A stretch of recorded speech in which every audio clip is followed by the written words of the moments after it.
Today on Dr. Phil.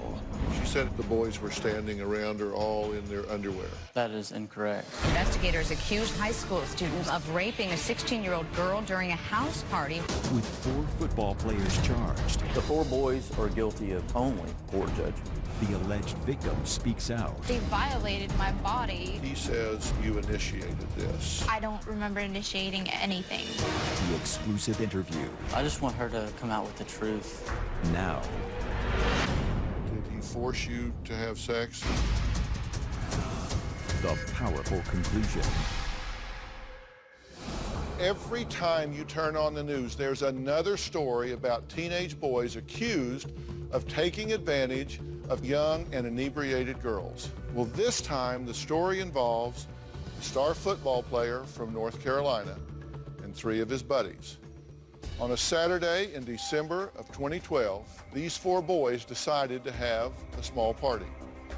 No parents were present, but there was alcohol, and the only other guest, just one young girl. Now, Matt, the football star, says they had consensual sex, but the alleged victim says the boys are lying. She says she was raped. Matt's parents, Mark and Diane, say their son is innocent. Take a look at what happened yesterday. Today, 4 Western North Carolina high school students accused of rape are scheduled to face a judge. The Henderson County Sheriff's Office arrested these 4 teens: Vincent Curto, Matthew Bishop, Tyler Guerin, and Justin Ponder. They all go to East Henderson High School and face adult charges of second-degree rape. The teens bonded out of the Henderson County Detention Center last evening. Investigators accused them of raping a 16-year-old girl during a house party where alcohol was involved. I'm not a rapist. I had consensual sex with a girl and she wanted to. Matt is very good looking. He's charismatic, he's charming. He does not have to get someone drunk to have sex with him. I feel like the girl has a big responsibility in this because when she showed up to the party, she was the only girl. If the girl wanted to leave, all she had to do is make a phone call. She may be more responsible for this situation than Matthew. There were 4 boys, 1 girl, and a bottle and a half of vodka. Did it ever occur to you, this is not smart? Yes, sir. You're a police officer, correct? Yes, sir. So you know this looks bad at this level. The fact that she was willingly drunk and you were drunk just doesn't excuse this. I asked that question of my Twitter followers, and people got upset at even asking the question, let alone offering it as a defense. Girls have sex being drunk all the time. So if you're going to go ahead and say that every girl that's ever been drunk has been raped, then that is unfair. My problem with this is, why is she not accused of rape? She started with him. He is a boy. She tells a different story than that, okay? Yeah. But you want to know what she says, Yes. right? There were 5 of you there that night, correct? 4 boys plus yourself? Yes. Was there anybody else there? No, but there was supposed to be. How did you go from being around the bar to winding up having sex with who? I actually don't quite remember.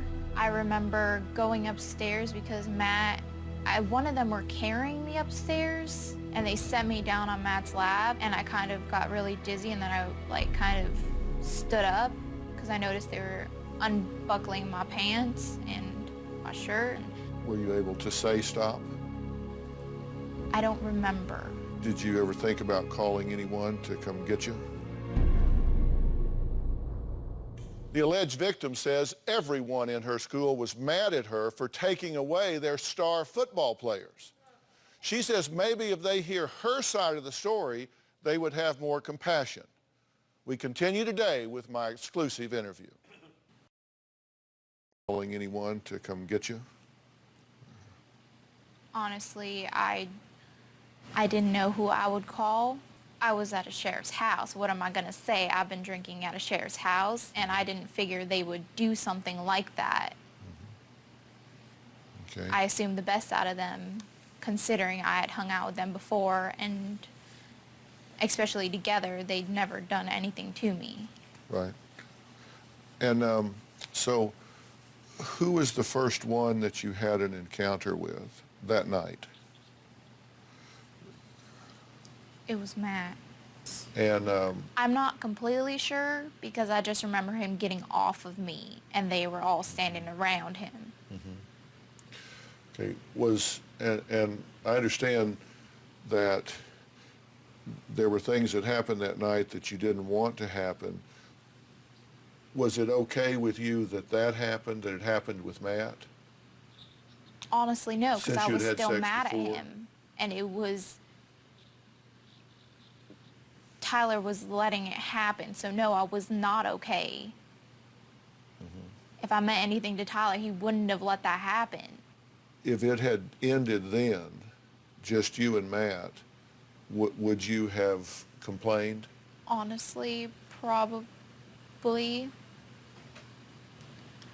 I mean, basically the only reason I didn't want to was because I cared about Tyler and I didn't want anything to happen to him when I found out what happened because I had no memory of it until like 2 days after No memory of, what happened. I just Okay. knew something was wrong.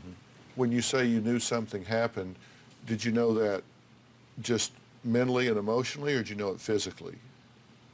Both. Okay. And plus, they also deleted all of their texts and everything off of my phone.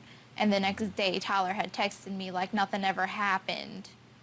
And that's when I found out they did that. And that's when I really knew something had happened and they didn't want to be associated with me.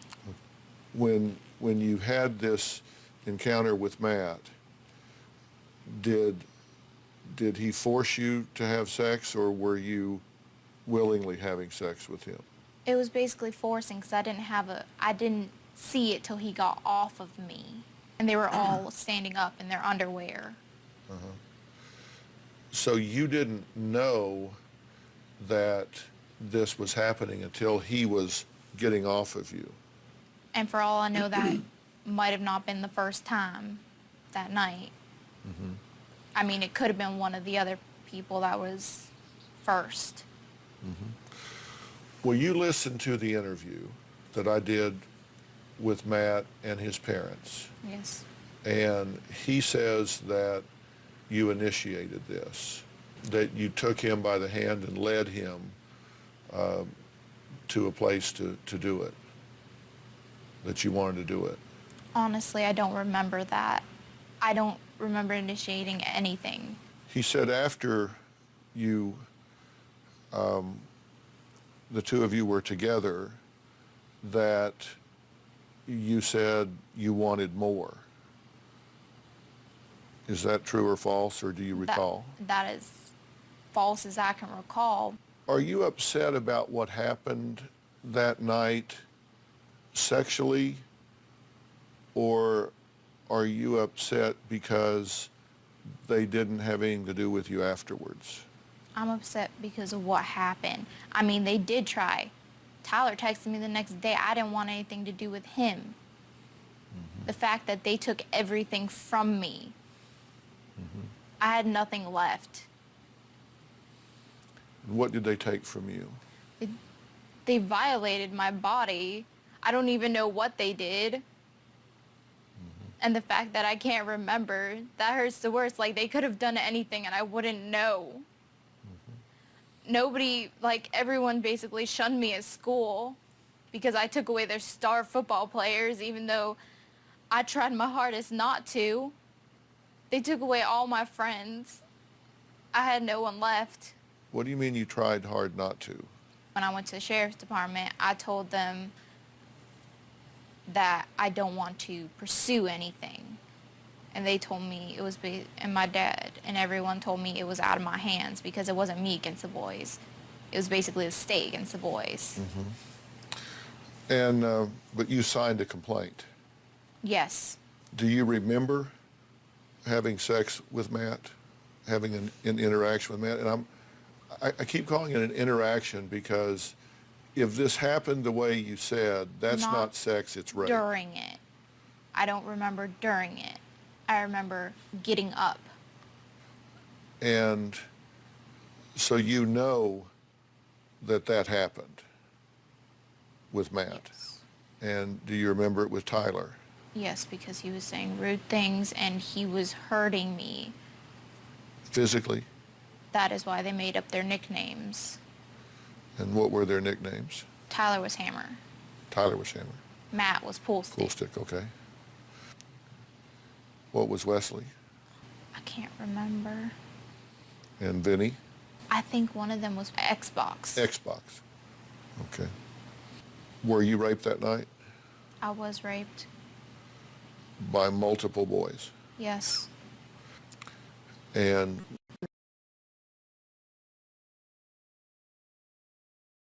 They deserve the worst for what they had done and what they're still doing to this day. But I just want them to know how this can affect a girl and how girls feel. When a girl doesn't want to, she doesn't want to. how has this changed you? I have PTSD now, so I could be walking down the street like I'd never know, but I would just start bawling my eyes out. I assume the fact that everyone knows who I am, and that makes me scared to meet or talk to anyone.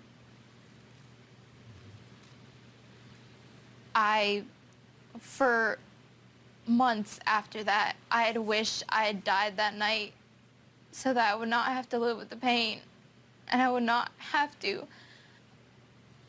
live with all the ridicule of everyone telling me that I'm in the wrong and that I did something wrong.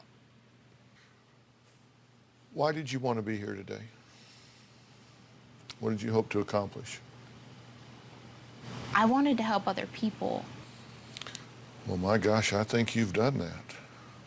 I mean, you and I are here alone, but there are millions of people that are hearing every word you say, and this is a cautionary tale. This is a warning to every girl out there to protect themselves and speak up for themselves and stand up for themselves. I think you've done exactly what you wanted to do. The truth is better than holding it in, because if you hold it in, it will consume you.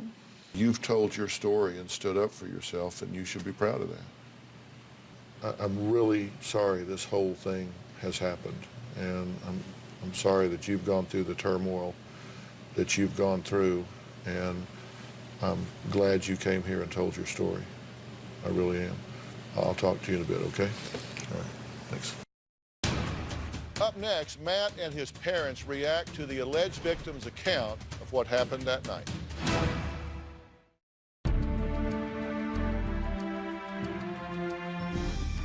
Matt was a star high school athlete with a 3.6 grade point average, but in December of 2012, he was charged with second-degree rape. Now he says his future is unclear. Take a look. You know, after all this is over with, you're going to be okay. And even if the worst possibility comes out, you will survive this. I try not to worry about Matthew's future, but yes, I am worried. If this goes to trial, I really don't feel like he will be found guilty. The 4 boys are guilty of only poor judgment. I feel really bad for Matthew having a year of his life, or even longer, taken away from him. If Matthew was found guilty of this crime, then he could go to prison for 20 years. It's devastating. My biggest fear is the unknown, because I don't know what's going to become of it. Well, I've just finished speaking with the alleged victim in this case. Everyone had an opportunity to hear her account of what took place that night. I'm back now with Matt and his mother, Diane, and father, Mark. You guys were able to hear everything as she was able to hear what you had to say. What do you say to the account that she had to say? It's shocking that she was going to lie about that. I do not throw myself onto girls. I don't cheat on girls. I don't do any of that.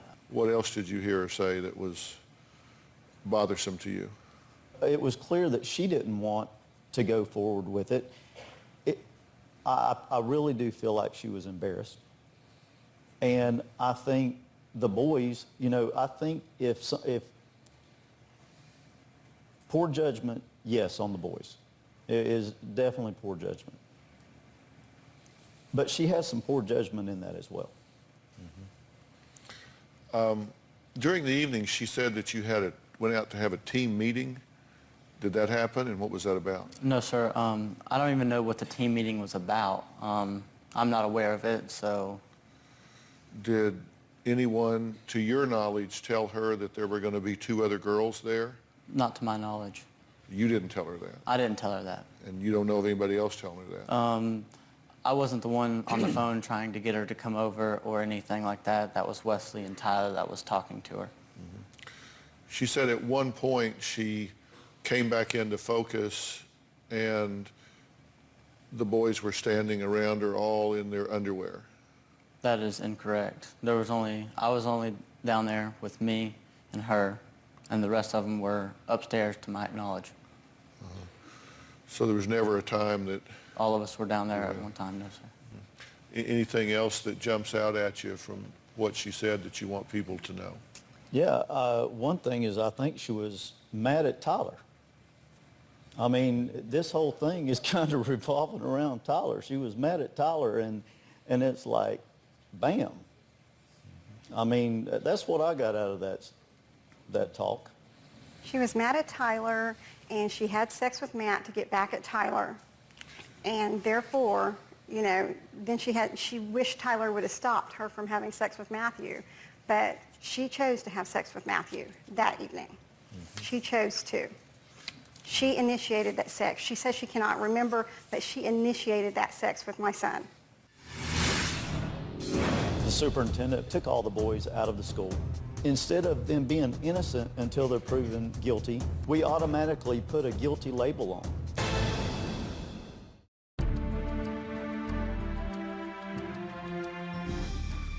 What would you do different in this situation if you got a do-over? I wouldn't have argued with my parents to stay the night there. Well, that's a good partial lesson. I was hoping you would say you wouldn't have gone over there to begin with, and you wouldn't have been drinking illegally, and you wouldn't have been involved in sex with 1 girl and 4 boys and all of that. But Well, yes, sir, but staying home or not spending the night there is good too. if I wouldn't have asked them to stay, none of this would have happened, so that's the big thing, is none of it would have happened if I didn't argue with them to stay. What do you want for her? I just want her to come out with the truth and quit saying that she was incapable of remembering or all that. Right. You came here to tell your story. You came here for people to see you, look you in the eye, Yes, sir. answer some hard questions. All of this, just the allegations, not even a conviction, but allegations, have narrowed his educational opportunities to the point that he no longer has honors classes available to him, and so it's slowed down his educational progression tremendously. Is that right? It has, yes, sir. The superintendent took all the boys out of the school, and I understand why they take the boys out of the school. There's 3 other high schools in our county, but they put them at I'm going to say an alternative school, but it's actually a vocational school now. Instead of them being innocent until they're proven guilty, we automatically put a guilty label on them. And therefore, when we do that, they just shove them off to the side. I mean, you've got kids that are active in sports, you've got kids active in the community, you've got kids working, and these kids have suffered in all 3 of those areas. What you're saying is this has really disrupted his academic progression. It has, yes, sir. And you're saying he may beat the rap, but he ain't beating the ride. Right. No, he's not. And getting from A to Z is very painful. And Yes. And you understand he has to take ownership in part of that. Oh, yes. If he's falsely accused, then that is unfair. But you also put yourself in harm's way with really bad choices. Yes, sir. And if you raped that girl, you should pay for it. At a minimum, you made bad choices, and you are paying for that. And this is a cautionary tale for teens all over the country, boys and girls alike. Come on, let's think. And parents, got to be dialed in. You got to know. You got to understand where your kids are and what they're doing. And I hope you didn't do this. And if that's true, I hope that this comes to a good conclusion. And I hope you take a serious lesson from this, whichever way that it goes. And we're going to do just a couple of things before the end of the show, and I want you all to listen to those things. I want you to listen to some of these things, because we're going to next talk to a mother that wants to speak out. She says she is tired of people blaming the victim. She would know. Her 15-year-old daughter was allegedly gang raped at a party. Now, we're going to hear from her when we come back.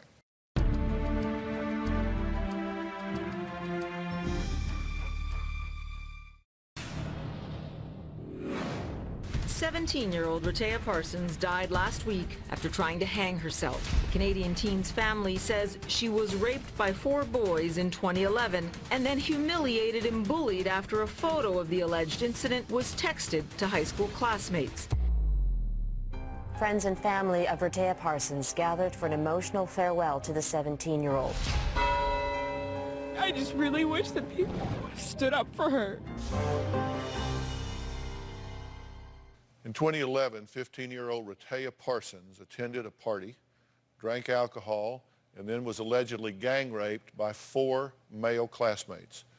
The boys allegedly took photos of the assault and shared them with their school. And Rehtaeh was then bullied and bullied relentlessly. But her story didn't end there. The police didn't think they had enough evidence at the time to charge anyone of the crime, so for 2 years she was haunted with memories of that night, called names and blamed for something that she says she had no control over. In April of this year, her mom Leah says she could no longer take it, and tragically, young Rehtaeh took her own life. My 15-year-old daughter was drinking with some people she knew from school. She said that they were drinking some vodka shots straight. Her friend and 4 guys, she remembers 2 guys taking turns on top of her. She then heard one boy say, "Take a picture," and the guy was behind her raping her. 4 boys raped Rehtaeh. A picture appeared at her school of her that evening. It was a picture of her being raped. So people came up to her and started talking and saying, "Oh my gosh, you know, you're such a slut." And she didn't have any idea what they were talking about. She was harassed immediately. We reported it to the police. Facebook pages started popping up negatively about Rehtaeh, and horrible images, her with a noose around her neck, people trying to gain support for the boys. That was very upsetting. And that went on for months and months and months. She's never the same again. Her friend was staying with us. She said, "Lee, I think you need to come upstairs. I'm really worried." I said, "Why? What's the matter?" She said Rehtaeh locked herself in the bathroom and she said she's going to kill herself. So I went up and popped open the door. I could feel her body on the back of the door. So I just opened up the door and she was hanging by her neck. I didn't believe she was dead, though. I didn't. I think I went into shock. After my daughter died, I made a memorial page for her on Facebook, and I said, "This is what happened. My daughter's gone now because of this." And it just kind of took on a life of its own. The media started contacting me, and her funeral was a few days later. That's pretty much when the family started putting up signs on our street. Speak the truth, support the boys. And even most recently, like Rehtaeh's father received a death threat. If he doesn't shut his mouth, he's going to end up in the same place his daughter is. So the police reopened the investigation. I think it's disgusting that it took my daughter's suicide for the authorities to take this seriously. They should have taken it seriously right from the start. Out of the 4 boys, 2 have been brought up on charges of distributing child pornography, and 1 with the additional charge of making child pornography. Nobody is going to be charged with the rape of my daughter unless new evidence comes forward. What message does that send? You can rape people and get away with it? Leah, thank you for being here. I'm terribly sorry to meet you under these circumstances, and I'm terribly sorry for your loss. how did you learn about this? What was she able to tell you about this? So the rape happened on a Saturday evening. The pictures from the following Thursday. So I didn't know anything about it till the day after the picture circulated. She was raped while throwing up out a window, right? Yes. That, I mean, she was clearly sick, clearly unable to protect herself. And pictures were taken and passed around of that moment, right? One picture was taken. Yeah, yes. one was that, it was taken of that moment. That moment. And when she found that out and she knew that this was being passed around in a big joke, what did this do to her? It destroyed her soul. We thought going to the police would be the right thing to do. We went the next day and gave a statement. And she told everything that she could remember of that night. And then the harassment started. So when she arrived at school on that Thursday, there was already a story circulating. They had already told everyone that she had sex with 4 of them. What do you think about the story that we talked about earlier? It was so similar to what happened to Rehtaeh. It was very upsetting. He didn't say, maybe I would help her. She's drunk. He didn't say that.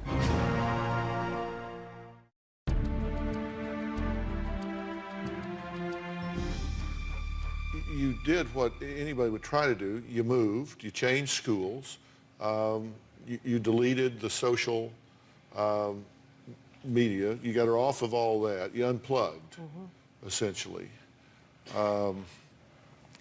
But for her, it lived on. When she changed schools, the photo would pop up again. And she didn't know at any point that photo could come up again. The school did nothing to stop that photo from being circulated. And the police did nothing to stop that photo from being circulated. Then she started getting texts from guys saying, hey, let's get together as a group here. Let's have group sex. Let's do this. Did it with my friends. Well, let's get together and do it. Why can't we get together? Now, 2 of the 4 have been charged and the other 2 have not. Will they be charged? I don't think so. You don't think so? And the charges are about distributing pornography because she was underage, child pornography, creating it and then distributing it, but nothing about the rape itself. No, they said there's not enough evidence. How do you feel about that? I feel sick because what message is that sending out to people that you can rape and get away with it? What do you want people to know?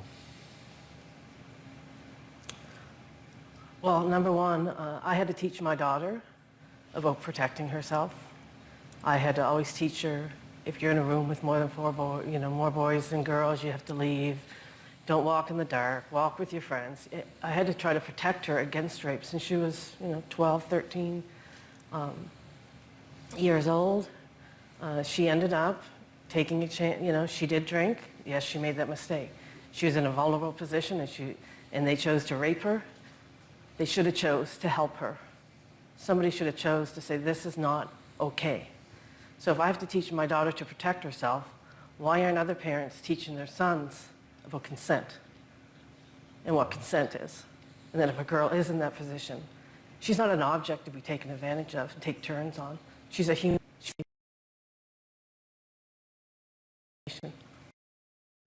What is wrong with the moral compass? Not one person in that room would step up and say, hey, time out, this is not okay. That not one person in that room would step up and say that. And even after the fact, zero accountability. Their faces are hidden because they're under the Youth Act. What about her? When she was humiliated, she was shamed right out of her own community. But this is the victim blaming, and this is what the other supporters will try to say is rape, you blame the victim and you look for. What do you think about the story that we talked about earlier in the show today? It was so similar to what happened to Rehtaeh. It was very upsetting. And to sit there and see the parents blame the female and zero accountability for what their son did. And him sit there and say, what did you do? What would you do different that night? He didn't say, maybe I would help her. She's drunk. He didn't say that.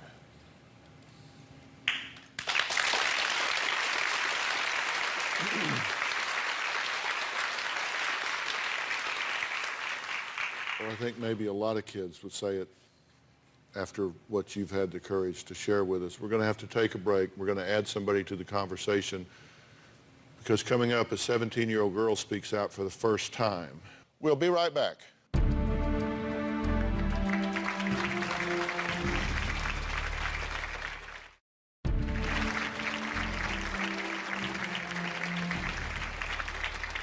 Two years ago, when Alexis was 15 years old, she was at a party drinking. She says a boy gave her 4 drinks. She says she practically passed out, and then that boy took advantage of her. She wants Matt to know that just because she was drunk, it doesn't mean it was consensual. She's here with her mom, Nicole. Alexis, Nicole, I'm glad you guys are here. I'm sorry what has happened in your life. And, you know, we're talking about this because this is a cautionary tale for everybody, right? Alexis, what do you want to add to this conversation? What do you want to say? My whole life was ruined. I could have been Rotea very easily. There were so many times when I just wanted to take my life. People were so mean to me. So mean, saying that I did it for attention and that I'm making it up for what? Why would I make up this story? Why would I move schools and ruin my life? You know, I was very well liked. I was a cheerleader at my school. What, to just ruin my life? Why would I make something like that up? And guys just getting away with it is sick. You know, you can't do something like that to somebody. Like, how would you feel if somebody held you down and did that? It's just treating people like animals. It's disgusting. Nicole, what do you want to say?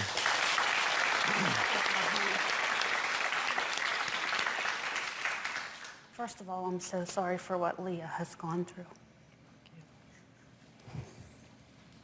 As a mother, that was my biggest fear because we almost lost Alexis a few times. I'm outraged that this is going on all the time and nothing's being done. The justice system wants to sweep it under the rug and pretend like it's not going on. Boys are getting away with it and they know it, and so it's happening more and more. I'm here hoping that people will stand up and fight against this. Please, for all young women out there, fight against it. This doesn't have to happen. Girls don't have to lose their lives like Rotea or feel that they can't go on another day like Alexis has gone through. Yeah. I'm hoping somehow that there's a change. And I just want all the girls out there to know, like, I was there. I almost committed suicide so many times, you know? And I just want them to know that it's been 2 years and I am so happy with my life right now. Alexis, you know that everybody that's watching this show right now, that this is all a big wake-up call, right? Yeah. There's not any part of it that's okay. There are drinking age laws for a reason. Yes. Because the teenage brain is not ready to handle those intoxicants. There are so many lessons here about taking care of yourself and taking care of your friends. Yeah. And you know, Leah has a great motto now that I think is just terrific. She says, don't take advantage, take them home. Yeah. Don't take advantage, take them home. And if somebody had stepped up and said, hey, Rotea, maybe I don't even know you that well, but I'm taking you home. I'm going to do something right today. We'd be in a very different place right now. There are big questions about this, but I hope the lessons are clear. There's responsibility here. I'll talk about that when we come back. is not being said to these boys by the parents? We talk and we say things like, do the right thing, stand up for people, but we don't say how. I have a guest today who knows a little something about the mentality of high school boys and girls. Now, you may know her from her best-selling book, Queen Bees and Wannabes. Well, she's a friend of mine. We've worked together before. She has a new book, Masterminds and Wingmen, helping your son cope with schoolyard power, locker room tests, girlfriends, and the new rules of boy world. So please welcome author and educator Rosalind Wiseman.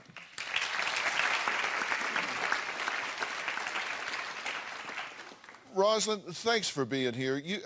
What I love about this book, which I have read, and let me tell you, parents, if you have a son or a daughter, you need to read this book because it's going to give you the ability to not only have a dialogue with them, but to understand a lot of things that aren't being said at the time, to understand the power structure in which they live and the currency that they use within that hierarchy. And you write about this from that unique perspective of an educator, having been in the system and seeing this going on. So first off, what in the world is happening? Steubenville and our story now today, what's going on here? Well, I think we're not talking to our kids in ways that they can hear. We're telling them, don't have sex, don't drink. Those are the rules. And then we're not explaining to them how to actually go through really complicated social dynamics and apply our values in those moments. And certainly with boys, we are not talking to them about the possibility that they would witness or even participate in something. And as a mom of two boys, I understand that. You don't want to think of your children in this way. But we're talking a lot to our girls about this, but we're not talking to our boys. Can we say things like, do the right thing, stand up for people, but we don't say how. And so that's why it's so important to be able to say things in ways that are concrete and the kids can apply. Because otherwise, when they're actually in the situation, when they're drinking, and when and they've had a lot of entitlement because they're athletes or for whatever reason that they have social status in the school, they think that this just doesn't seem odd to them. None of this, if you ask the kids, they don't think that this is odd or abnormal. They never do. They think this is just what we do, and this time it got out of hand. You say on page 38, talking about boys, they know that being popular doesn't mean that people like you. It means that people know you and realize it's not worth confronting you in a conflict. Absolutely. What do you mean by that? I mean that when the boys are in that party or when they're hanging out and there are popular boys in that room, that another boy, even if he's been told by his parents, do the right thing, whatever that is, as general as we say it, that when he sees that boy, he knows that he has no ability to confront him, because if he confronts him, he will lose. There is nothing that he can do. Most boys feel that there's nothing they can do in that moment that actually will change the dynamic. And so when we say things like, well, if that was your sister, would you do that?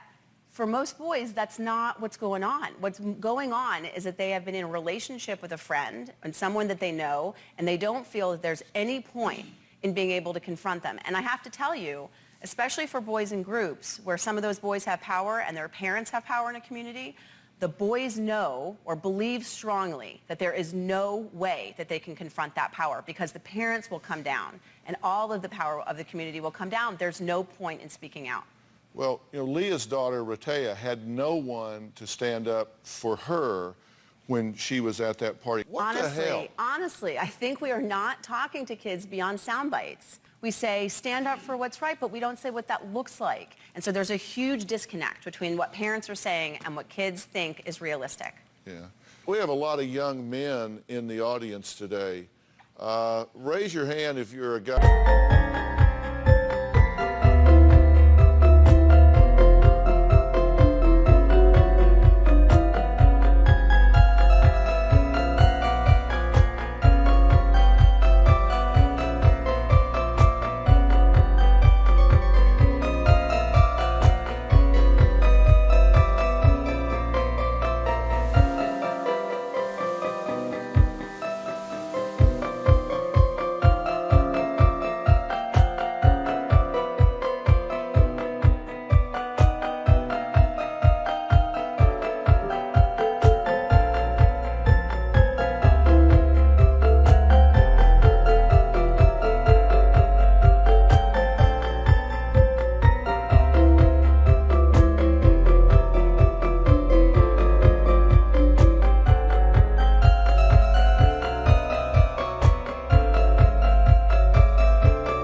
Yeah, look at this.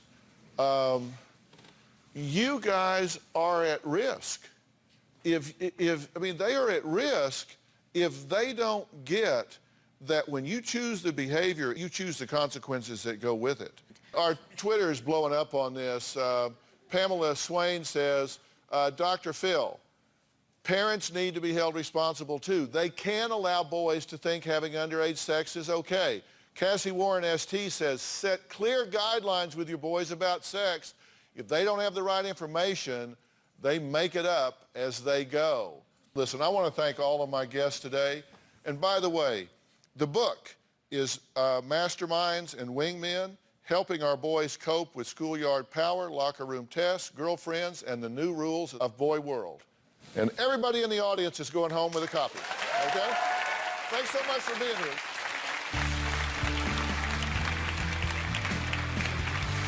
Thanks, guys.